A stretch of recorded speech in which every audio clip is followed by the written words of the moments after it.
connaîtrez la vérité, et la vérité vous affranchira.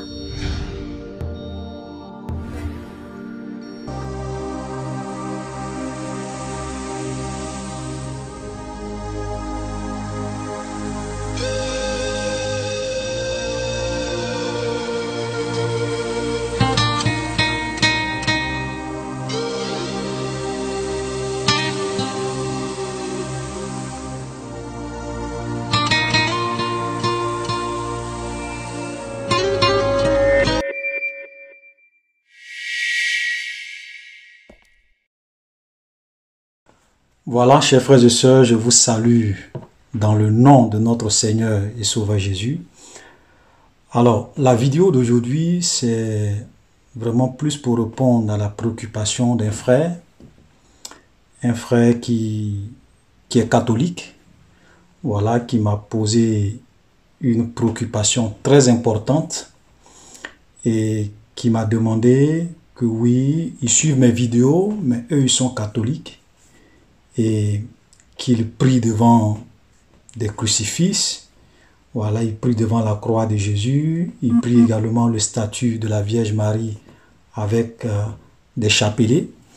Donc la question qu'il m'a posée, c'est une question à deux niveaux. Donc la première question, c'était de savoir est-ce que le fait de prier devant la croix de Jésus crucifié, ou bien le fait de prier la statue de Marie avec le chapelet, est-ce que c'est biblique? Voilà, donc voilà la question qu'il m'a posée. Alors, je lui ai dit, bon, je lui ai dit vraiment, je suis content pour son souci de recherche de la vérité, et que vu que c'était une préoccupation très importante, j'allais vraiment faire une vidéo à cet effet pour essayer vraiment de lui démontrer à la lumière de la parole de Dieu si c'était biblique ou pas. Voilà, si c'était biblique ou pas. Et donc, je voudrais d'abord dire que moi, je ne suis pas là pour défendre une dénomination. Je ne suis pas là pour défendre une communauté. Voilà. Je ne suis ni catholique, je ne suis ni protestant, je ne suis ni évangélique, je ne suis ni pentecôtiste. Voilà, parce que pour moi, ce qui est important, c'est la vérité biblique. C'est la vérité biblique. Vous connaîtrez la vérité et la vérité vous affranchira. C'est la vérité qui m'importe. Voilà, parce que les dénominations catholiques, protestants, tout ça, bon, ça ce sont j'ai envie de dire, ce sont les hommes qui ont créé toutes ces choses-là. Ce sont les hommes qui se définissent comme étant des catholiques, comme étant des protestants, comme étant des évangéliques. Dieu s'en fout de ça. Ça, c'est pas le problème de Dieu. Et j'avais une fois écouté une histoire, j'avais entendu une histoire d'un homme, voilà, qui va un jour faire un songe, il va faire un rêve, il va rêver, il va aller dormir.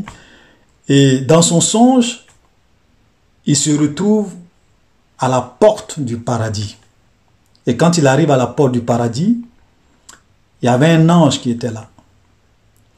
Et il va poser une question, il va poser des questions à l'ange, il va demander à l'ange, mais est-ce que il y a des catholiques au ciel? L'ange lui a dit non. Il dit, mais est-ce qu'il y a des protestants au ciel? L'ange lui a dit non. Est-ce qu'il y a des pentecôtistes au ciel? L'ange lui a dit non. Est-ce qu'il y a des gens du réveil? Je crois qu'André, lui, il était du réveil. Donc il a demandé, est-ce qu'il y a des gens du réveil au ciel? L'ange lui a dit non. Et il a demandé à l'ange, mais quels sont les gens, quels sont ceux que vous avez au ciel? Et l'ange lui a dit au ciel, il n'y a uniquement que des gens qui craignent Dieu, qui observent sa parole et qui marchent dans la sainteté. Voilà ce que l'ange lui a dit.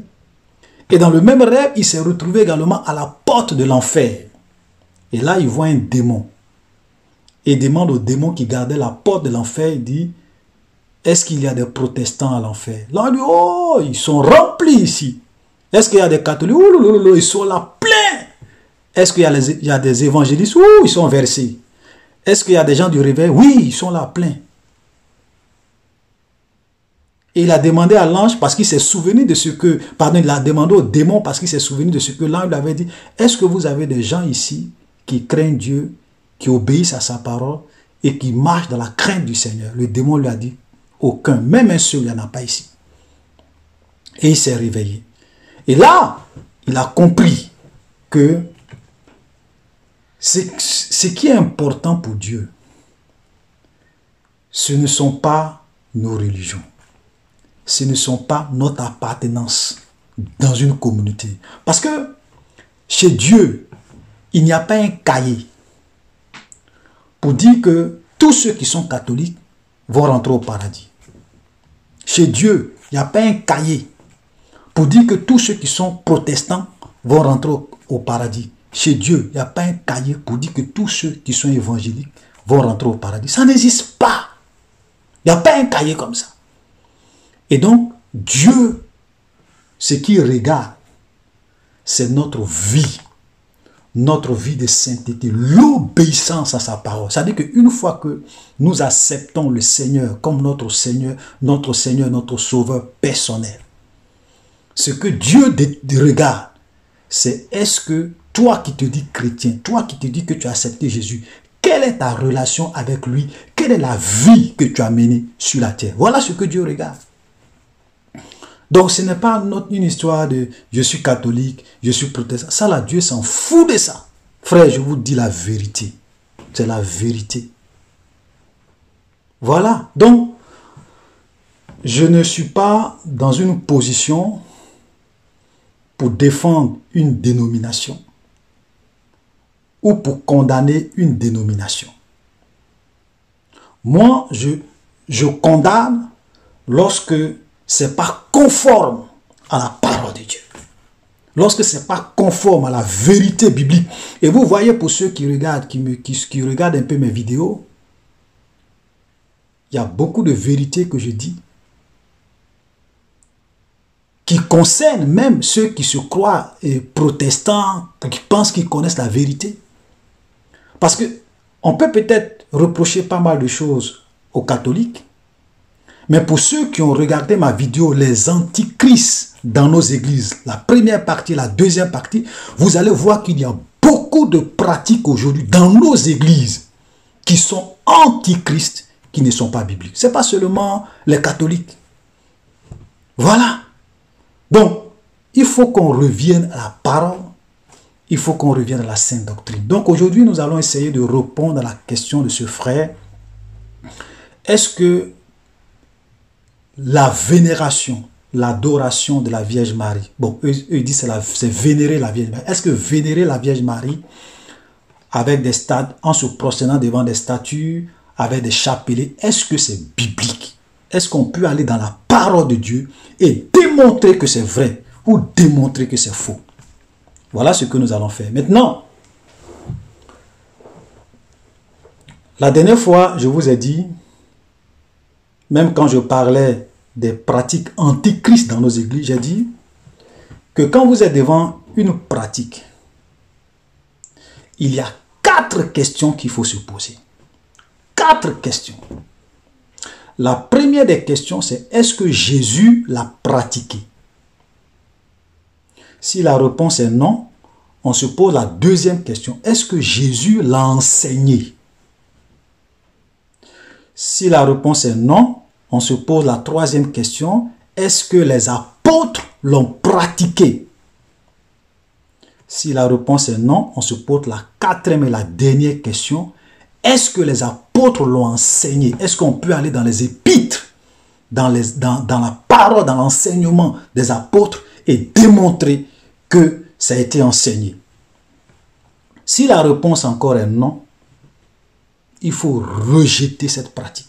Ça veut dire que ce n'est pas biblique, ça ne vient pas de Dieu. Voilà, il faut rejeter. Voilà. Voyez-vous, parce que je vais vous dire la vérité. Quand on devient chrétien, on a 2 choix devant nous. Parce que quand on est dans le monde, on a 2 choix.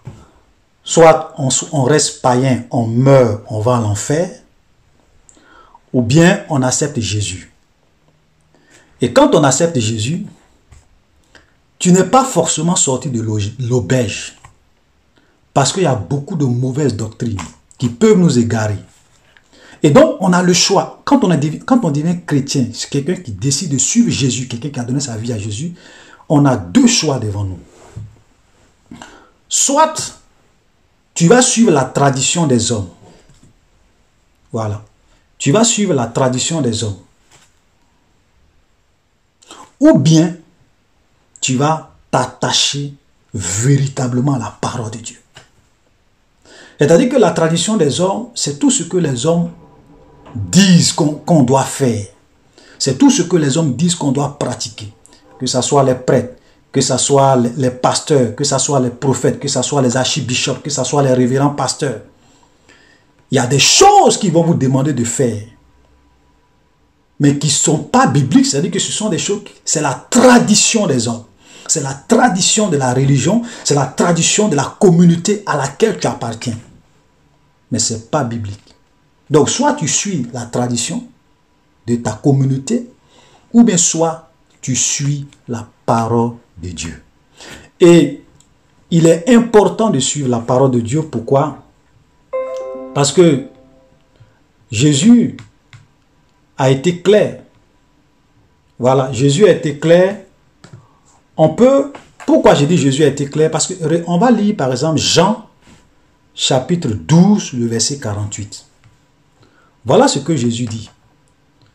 Jean 12, verset 48, Jésus dit, « Celui qui me rejette et qui ne reçoit pas mes paroles a son juge. La parole que j'ai annoncée, c'est elle qui le jugera au dernier jour. » C'est-à-dire que pour Jésus, c'est clair. Jésus dit, il dit, celui qui entend, celui qui me rejette et qui ne reçoit pas mes paroles, les paroles que j'ai enseignées, les paroles que j'ai données dans ma parole, dans les saintes écritures, et qui ne les reçoit pas, cette personne a déjà son juge. La parole que j'ai prononcée, la parole que j'ai annoncée, c'est cette parole-là qui va le juger au dernier jour. Frères, c'est pour cela que je voudrais vraiment vous dire, en tout cas je vous en supplie, ne croyez pas en ce que les hommes vous disent. Ne croyez pas en ce que vos prêtres vous disent. Ne croyez pas en ce que vos prophètes vous disent. Ne croyez pas en ce que vos pasteurs vous disent. Si cela n'est pas conforme à la parole de Jésus. Rejetez. Parce qu'au dernier jour, vous savez au dernier jour ce qui va se passer. Chacun sera devant Dieu. Et le Seigneur va dire, il est écrit. Et ça va s'afficher comme sur un écran. Il est écrit le verset, le livre, le chapitre, le verset, ça va s'afficher. Et à côté, tu vas voir tes œuvres. Et Dieu va dire encore, il est écrit. Et tu vas voir à côté de ce verset tes œuvres. Il est écrit. Et tu vas voir à côté tes œuvres. Et c'est ça qui va te condamner. J'ai pas de doute sur ça. J'ai pas de doute. Parce que Jésus est la vérité. Il dit, celui qui me rejette et qui ne reçoit pas mes paroles a son juge. La parole que j'ai annoncée, c'est elle qui va le juger au dernier jour. Clair! Voilà donc, est-ce que vénérer Marie devant des statues avec des chapelets est biblique? Avant d'entrer dans le vif du sujet, je voudrais d'abord vous raconter un peu l'histoire de Martin Luther. Peut-être que beaucoup de catholiques ne connaissent pas cette histoire. Ou bien les gens refusent souvent de leur raconter cette histoire. Je ne parle pas de Martin Luther l'Américain qui a dit « I have a dream ». Ce n'est pas de lui que je parle. Il y a eu un autre Martin Luther qui était un Allemand dans les années 1500 et qui a été le père du protestantisme. Voilà, qui a créé le mouvement protestant. Ce qu'on appelle les protestants, qui sont devenus les protestants aujourd'hui après les évangéliques, tout ça. Martin Luther, le protestant. Martin Luther, il a été ordonné prêtre prêtre catholique. Écoutez-moi très bien, frère. Écoutez-moi très bien. Il a été ordonné prêtre catholique en 1507. Et il enseignait à l'université de Wittenberg. Il a commencé à enseigner à l'université de Wittenberg en 1508. Il était un prêtre catholique. Il a été enseigné, formé dans la doctrine catholique. Il est même allé à Rome, tout ça. Martin Luther. Et Martin Luther, voilà ce qui va se passer. Il va commencer à lire la Bible. Il va commencer à lire les Saintes Écritures. Et il lit, et il se rend compte en fait que il y a des choses que son église, qui était l'église catholique, pratiquait, qui étaient contraires à la parole de Dieu. Concernant par exemple les indulgences. Les indulgences au temps de Martin Luther, c'était un peu comme des papiers, des rouleaux, des petits bouts de papier que les chrétiens catholiques venaient acheter en échange du pardon de leurs péchés, en échange de leur passeport pour entrer au ciel. C'est-à-dire que quand tu achetais des indulgences, il y avait des indulgences pour effacer tes péchés, même si tu avais tué quelqu'un, même si tu avais commis des crimes, même si tu avais violé des femmes. Il y avait des indulgences que tu pouvais acheter pour que ces péchés-là soient effacés. Il y avait des indulgences que tu pouvais payer pour que tu puisses entrer au paradis ou pour que l'un des membres de ta famille qui était au purgatoire, que ses péchés puissent être pardonnés pour qu'il puisse aller au ciel. Je vais par exemple vous donner un peu le prix. Voilà, le prix. J'ai fait quelques recherches, regardez. Il y avait par exemple des indulgences. On va juste voir ça. On dit tarif des indulgences d'après le livre des taxes de la chancellerie romaine. Ok, dans les années 1500. Regardez très bien. On dit l'absolution pour celui qui révèle la confession de quelques pénitents est taxée à 7 câlins. Donc, tu payes. On dit l'absolution pour celui qui abuse d'une jeune fille est taxée à 6 câlins. Ça veut dire que si tu as abusé d'une jeune fille, tu pouvais venir à payer une indulgence. Et quand tu achètes cette indulgence-là, ça fait que ton péché est pardonné, même si tu avais abusé d'une jeune fille. Et même, je vais prendre encore un dernier, on dit par exemple, l'absolution pour celui qui a tué son père, sa mère, son frère, sa soeur, sa femme ou quelque autre parent ou allié est taxé à 5 carlins. Vous voyez? Donc ça veut dire que même tu pouvais tuer, c'est-à-dire que si tu as tué ton père, ta mère, tes soeurs, tu pouvais venir payer ces indulgences-là. Et puis c'est comme si ton péché était pardonné.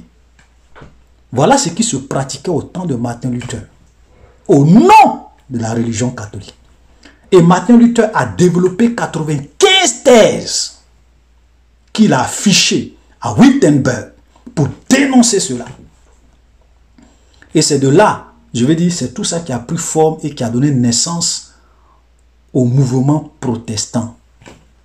Et ça, il y a beaucoup de protestants qui ont été tués au nom de la religion catholique. Ça, c'est l'histoire. Je n'invente rien. C'est-à-dire que si vous pensez que je mens, vous pouvez aller sur Internet, vous pouvez faire des recherches sur le mouvement de la réforme avec Martin Luther. Et vous allez avoir beaucoup de documentation là-dessus. Ok?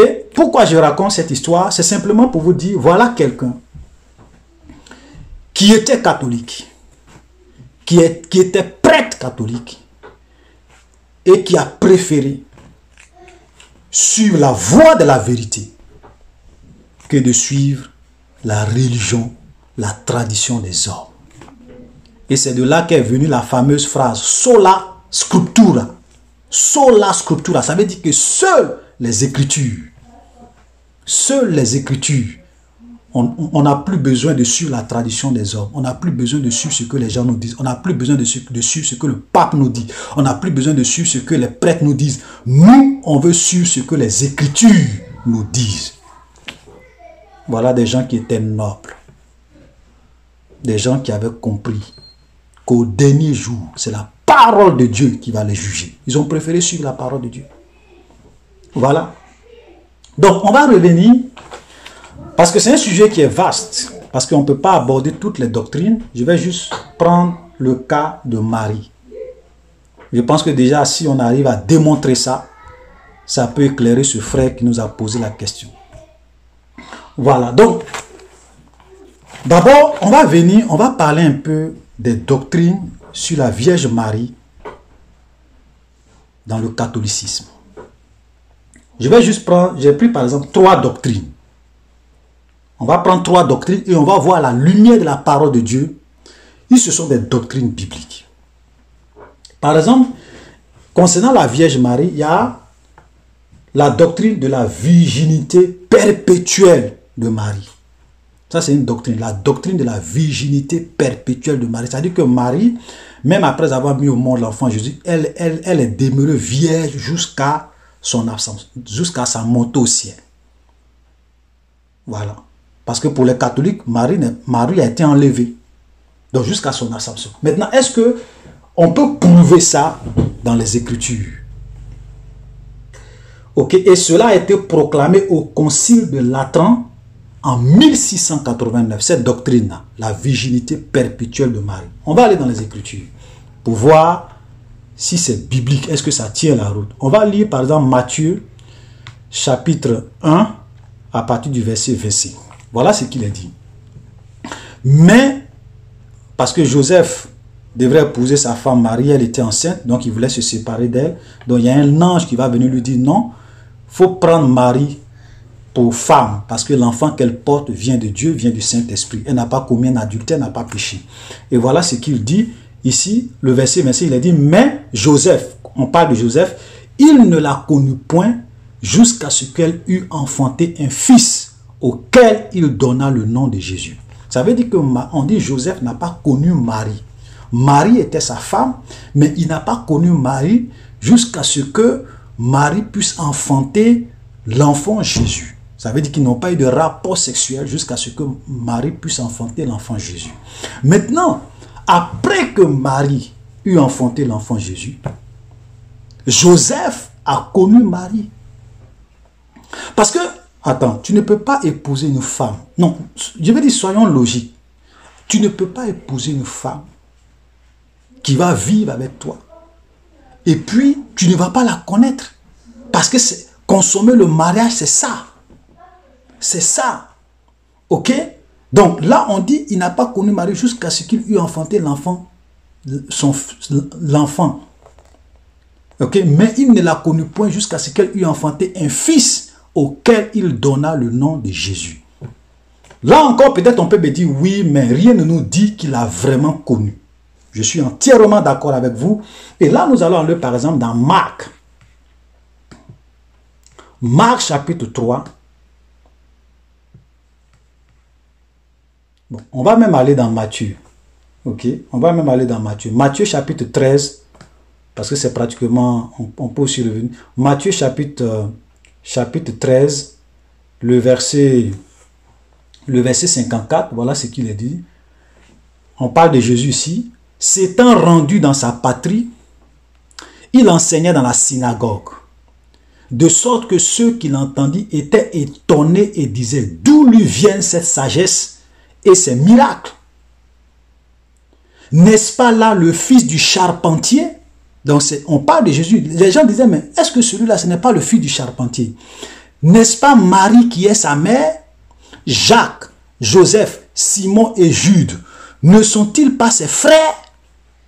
Et ses sœurs ne sont-ils pas parmi nous? D'où lui vient donc ces sagesses, ces choses? Voilà ce que les gens disent. Quand ils ont vu Jésus en train de faire ces miracles, ils disent, mais celui-là, on le connaît. Joseph, c'est son père. Marie, c'est sa mère. Mais Jacques, Joseph, Simon et Jude sont ses frères. On connaît même ses sœurs parmi nous ici. Frères, je vais vous dire la vérité. Jésus avait des frères. Jésus avait des sœurs. Biologiques. Ce n'est pas spirituel. Biologique. Voilà le verset qui le prouve et qui le démontre. Donc, cette histoire de la virginité perpétuelle de Marie n'a pas de fondement biblique. N'a pas de fond. Et on peut même prendre, comme on appelle, Marc chapitre 3, à partir du verset 31. Donc Jésus est en train de parler, il est en train d'enseigner, et à partir du verset 31, on dit, survint sa mère et ses frères qui se tenaient dehors, l'envoyaient l'appeler. C'est-à-dire que les frères de Jésus vont venir, la mère de Jésus même va venir. Donc Marie sera là avec ses autres frères, et ils vont envoyer des gens pour aller appeler Jésus. Et regardez, la foule était assise autour de lui. On lui dit, voici ta mère, tes frères sont dehors et te demandent. Ils sont venus dire à Jésus, mais Jésus, attends, ta maman est là, tes frères sont là, ils te demandent. Et voilà ce que Jésus dit. Qui est ma mère? Qui sont mes frères? Puis jetant les regards sur ceux qui étaient autour de lui, il dit, voici ma mère et mes frères. Vous voyez? Car quiconque fait la volonté de Dieu, celui-là est mon frère, est ma soeur, est ma mère. Frère, vous voyez, c'est clair là. Jésus avait des frères biologiques, il avait des sœurs biologiques. Donc, la conception, la doctrine de la conception perpétuelle de Marie n'est pas biblique. N'est pas biblique. Ça veut dire que, frère, allez-y demander à vos prêtres qu'ils vous montrent un seul verset, ou bien les versets qui soutiennent et qui démontrent de façon irréfutable que Marie a été vierge, que Joseph ne l'a pas connue jusqu'à sa mort. Mais les versets que nous avons lus démontrent le contraire. Voilà la vérité, frère. Ok? Ensuite, il y a également une autre doctrine qu'ils appellent l'immaculée conception de Marie elle-même. C'est-à-dire que quand on dit l'immaculée conception, ça veut dire que c'est la doctrine selon laquelle Marie, ok, a été conçue sans péché. Ce n'est pas l'enfant Jésus, hein. Marie elle-même, elle a été conçue sans péché. Voilà une deuxième doctrine. On va aller dans la parole de Dieu et nous allons prendre Luc. Et nous allons prendre Luc. Voilà, Luc chapitre 1. Luc chapitre 1. À partir du verset 42. On va faire la lecture. Elle s'écria, parlant d'Élisabeth, tu es bénie entre les femmes et le fruit de ton sein est béni.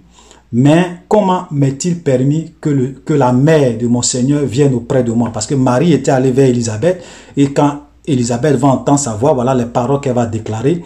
Car voici, aussitôt que la voix de ta salutation a frappé mon oreille, l'enfant a tressailli d'allégresse dans mon sein. C'est-à-dire que Jean-Baptiste, qui était dans le sein d'Élisabeth, a tressailli de joie. Heureux celle qui a cru, parce que les choses qui lui ont été annoncées, qui lui ont été dites de la part du Seigneur auront leur accomplissement. Et Marie dit, écoutez très bien ce que Marie va dire. Et Marie dit, mon Seigneur exalte le Seigneur, et mon esprit se réjouit en Dieu mon Sauveur, parce qu'il a jeté les yeux sur la bassesse de sa servante. On va s'arrêter là déjà. On s'arrête là. Il y a deux choses. Marie reconnaît, elle dit, mon esprit se réjouit en Dieu mon Sauveur. Quelqu'un qui est sans péché n'a pas besoin de sauveur. Quelqu'un qui est sans péché ne peut pas dire que le Seigneur a jeté les yeux sur la bassesse de sa servante. Pourquoi Jésus aujourd'hui est capable de nous racheter? Parce que Jésus est sans péché. Frère, Marie, je vous en prie, c'est la vérité. Elle n'est pas immaculée. C'est une pécheresse comme tout le monde. Voilà la vérité. Il n'y a pas de fondement biblique. Il n'y a pas de fondement biblique. Et on va prendre par exemple la dernière doctrine et on va s'arrêter là. Voilà. C'est la vénération de la Vierge Marie. Vous savez, quand vous discutez avec les catholiques, de façon générale, ils vont vous dire qu'ils n'adorent pas Marie. L'adoration est réservée à Dieu seul. Voilà ce qu'ils disent. L'adoration est réservée à Dieu seul. Mais nous vénérons la Sainte Vierge Marie, Mère de Dieu. Donc, les catholiques font une distinction parce que chez eux, il y a 3 types de vénération. Il y a 3 types de vénération. Il y a ce qu'ils appellent la tria ou bien la tri. Ok, la tria ou bien la tri. C'est-à-dire que ça, c'est le culte d'adoration qui est réservé à Dieu seul. Ok. Et puis, il y a la dulia ou la dulie qui est l'honneur réservé aux saints et aux anges du ciel. Et puis maintenant, il y a ce qu'ils appellent le hyperdulie ou bien le hyperdulia qui est le culte particulier réservé à la Sainte Vierge Marie. Ok? Et vous savez, vénérer, ça veut dire quoi? Quand on prend la définition du mot vénérer, vénérer, c'est considérer avec respect et révérence quelqu'un ou une divinité. Considérer avec respect et révérence. Vous savez, on peut souvent vous tromper avec les termes. On peut vous tromper avec les termes. Mais dans les faits, qu'est-ce qu'il en est? Parce que dans les faits, d'abord, les gens font des statues de Marie. Dans les faits, les gens prient Marie. Dans les faits, les gens chantent des louanges à Marie. Dans les faits, les gens font des requêtes à Marie. Voilà. Donc, on la vénère. Mais regardez, vous voyez, l'adoration, c'est quoi? Là, vous allez comprendre. Parce que souvent, on peut vous dire, oui, on vénère, on prie, on adore, on fait une révérence, on exprime notre reconnaissance, on loue Marie pour ses bienfaits, pour sa grandeur. Frère, on va lire la Bible. Quand nous venons dans Apocalypse chapitre 13, à partir du verset 4, là, nous voyons que lorsque l'Antichrist va venir sur terre, le fils du diable va venir sur terre, lorsque le gouvernement mondial sera formé, regardez ce que la Bible nous dit dans Apocalypse chapitre 13, le verset 4. Il est dit que les hommes sur cette terre, à cette période-là, qu'est-ce qu'ils vont faire? Il dit, ils adoraient le dragon parce qu'il avait donné autorité à la bête. Ils adoraient la bête en disant, mais ils adoraient la bête en disant quoi? En quoi consistait leur adoration? Ils adoraient la bête en disant, qui est semblable à la bête? Qui peut combattre contre elle? Voilà l'adoration. C'est-à-dire que déjà, quand vous donnez une révérence à quelque chose, à une divinité, quand vous dites qui est semblable à telle personne, qui peut, c'est une forme d'adoration. Donc, quand vous êtes en train de faire des requêtes à Marie, parce que vous supposez que elle, qui est semblable à elle, quelle femme est comme elle, vous la revêtez, vous êtes en réalité en train de l'adorer. Quand vous lui adressez des prières, des requêtes, quand vous lui chantez des louanges, vous êtes en réalité en train d'adorer Marie. Il ne faudrait pas que les gens vous blaguent. Pour dire non, on n'adore pas, on vénère. Frère, cette vénération-là, c'est ça même qu'on appelle l'adoration. Parce que regardez, on dit, il disait à la bête, qui est semblable à la bête? Et la Bible dit que ça là, c'est une adoration. C'est une forme d'adoration. Alors que vous-même, dans vos doctrines, vous reconnaissez que l'adoration doit revenir à Dieu seul. Donc, on va aller vite. Ok? Regardez, chers frères et sœurs. Le fait de se prosterner devant des statues, le fait d'adresser des prières à Marie, le fait de prier avec des chapelets, ce n'est pas biblique. C'est anti-biblique. C'est contraire à la volonté de Dieu. Regardez, même, vous voyez, même quand vous lisez le livre de Galates, parmi les œuvres de la chair, il est parlé de l'idolâtrie. De l'idolâtrie. Dans le Nouveau Testament, quand vous prenez les œuvres de Galates 5, il est parlé des œuvres de la chair et la Bible, et parmi les œuvres de la chair, on parle de l'idolâtrie. Et même quand on vient dans Exode, ok, on peut aller dans Exode. Donc nous allons aller dans Exode chapitre 20, On va commencer à faire la lecture à partir du verset 1er. Voilà ce qu'Exode nous dit. Alors Dieu prononça toutes ces paroles en disant, parce que dans le Nouveau Testament, on a vu que l'idolâtrie est condamnée. On vient maintenant ici dans l'Ancien Testament. Regardez ce qu'il est dit. Alors Dieu prononça toutes ces paroles en disant, je suis l'Éternel ton Dieu, qui t'a fait sortir du pays d'Égypte, de la maison de servitude. Tu n'auras point d'autre Dieu devant ma face. Tu ne te feras point d'image taillée, ni de représentation quelconque des choses qui sont en haut dans les cieux, qui sont en bas sur la terre, qui sont dans les eaux plus bas que la terre. Tu ne te prosterneras point devant elles, tu ne les serviras point, car moi, l'Éternel ton Dieu, je suis un Dieu jaloux qui punit l'iniquité des pères sur les enfants jusqu'à la 3e et la 4e génération de ceux qui me haïssent. Dieu dit, tu ne te feras point d'image taillée. Tu ne te feras point de représentation quelconque des choses qui sont en haut dans les cieux, qui sont en bas sur la terre, qui sont dans les eaux plus bas que la terre. Tu ne te prosterneras point devant elles et tu ne les serviras point. Donc, on ne doit même pas faire de représentation d'un saint. On ne doit pas faire de représentation de Marie. On ne doit pas faire de représentation de Dieu. On ne doit pas faire de représentation de Jésus. Comme le frère me l'a posé, prier Jésus sur la croix et puis on le prie. Aucune représentation. Même les anges, on ne doit pas faire leur représentation. Dieu, on ne doit pas faire sa représentation. Jésus, on ne doit pas faire sa représentation. Et on ne doit pas se prosterner devant ces représentations. C'est clair et c'est net, frère.